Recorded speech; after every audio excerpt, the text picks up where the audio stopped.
Les vêtements connectés qui enregistrent nos données physiologiques, tout le monde connaît. Ils sont partout, dans le domaine du sport et du bien-être. Aujourd'hui, grâce aux progrès technologiques, les fibres des textiles peuvent également nous soigner. De la soie antimicrobienne pour traiter les problèmes dermatologiques, au traitement révolutionnaire de la jaunisse du nourrisson grâce à un tissu lumineux. Ces tissus, bardés de technologie, deviennent des outils thérapeutiques à part entière.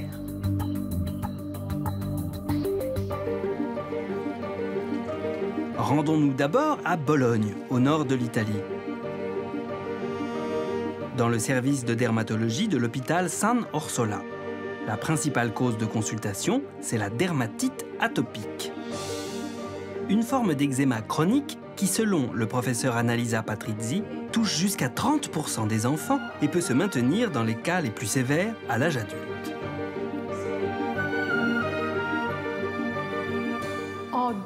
Les dernières études génétiques ont montré que ces patients ont une barrière cutanée défaillante, c'est-à-dire que leur peau constitue une barrière vers l'extérieur, moins efficace et plus fragile. Une fragilité qui rend la peau hypersensible aux attaques extérieures et qui est responsable de sécheresse cutanée et d'irritations permanentes susceptibles de s'infecter et de devenir un véritable nid à microbes. C'est le cas d'Eduardo, un joli bébé de 5 mois qui souffre de dermatite atopique depuis sa naissance. Depuis quelque temps, il teste un nouveau traitement, des vêtements faits d'une soie très particulière qui devrait l'aider à reconstruire sa barrière cutanée. Et le résultat est stupéfiant.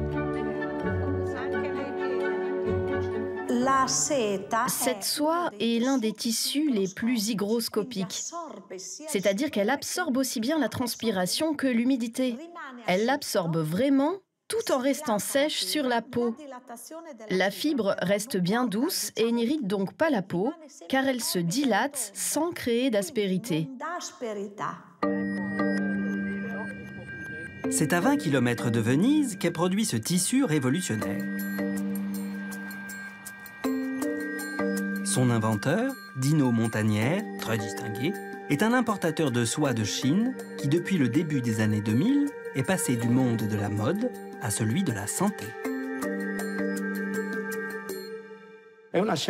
C'est vraiment un choix car les tissus sont très souvent responsables de nombreuses maladies.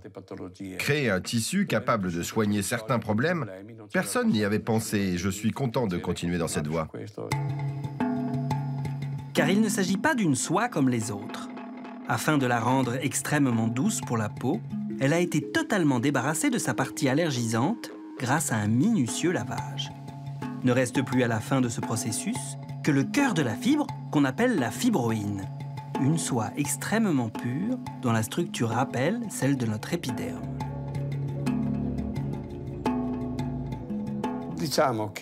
Disons que les acides aminés qui composent la fibroïne de soie sont de même nature que ceux qui composent la couche supérieure de notre épiderme. C'est cette couche qui nous protège de l'extérieur.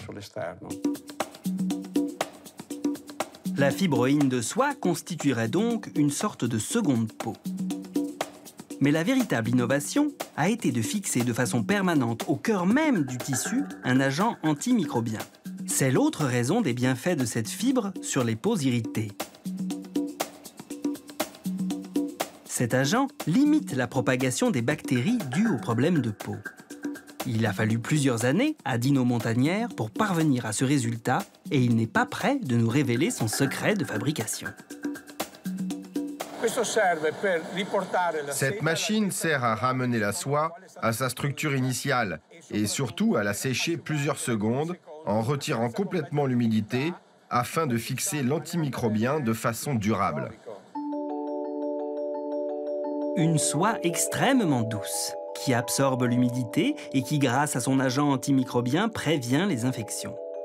Toutes les conditions semblent réunies pour permettre aux patients de se recréer une barrière cutanée saine.